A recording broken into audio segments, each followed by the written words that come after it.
Good morning, students. I hope you all are safe and good. For grade 6, today we are going to revise the chapter 4 in geography, that is maps.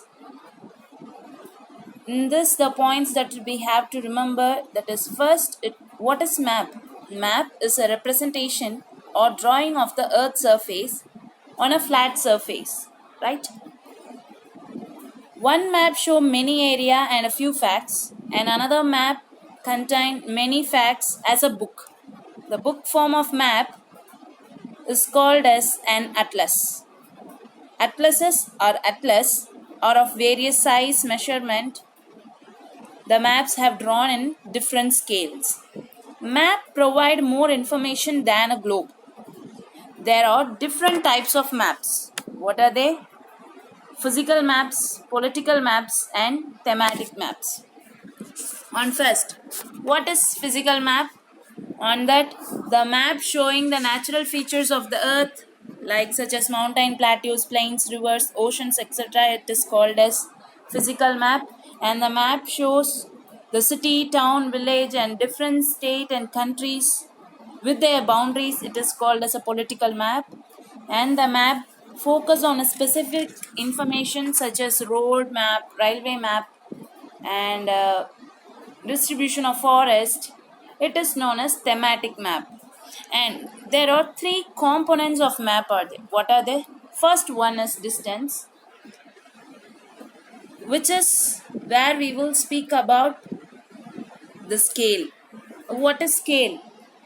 A scale is a ratio between actual distance on the ground and the distance shown on the map. Here they will calculate 1 centimeter equal to 5 kilometer while drawing with the scale.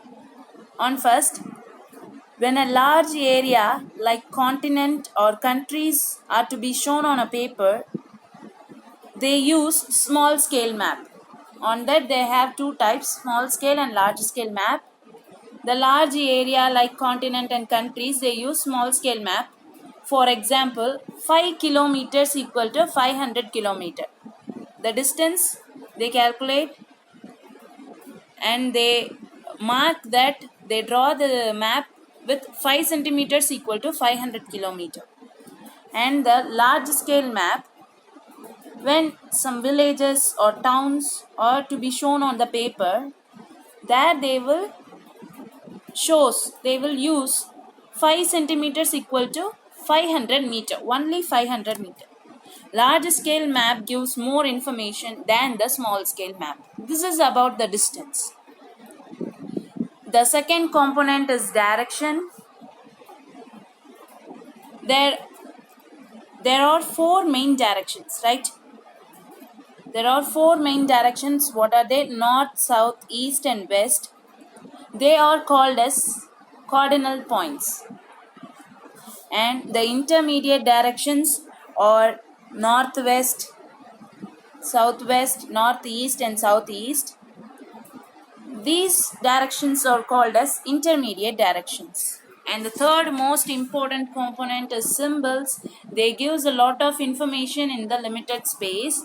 The symbols may be with the different letters, shades, colors, pictures, lines, and it will provide more information.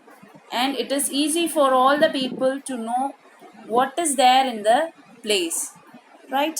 And next one is about sketch. They are speaking. Sketch is a drawing mainly based on memory and spot observation. For example, we can say, for our friend, we will make a rough drawing of our house from the school, right? Such as this is called as a rough drawing without scale. This is important. Without scale, the map will be drawn. That's, I said, for example, we will say the route for our home from the school to our friend. And the last one is about plan. Plan is a drawing of a small area on a large scale. A large scale map gives lot of information. Here the plan will be drawn with the example, we can say, with the length and the breadth of the room and with the scale. This is mostly with the scale. This is about the plan. So these are all the points you have to study, you have to remember in this chapter. Thank you and have a great day, children.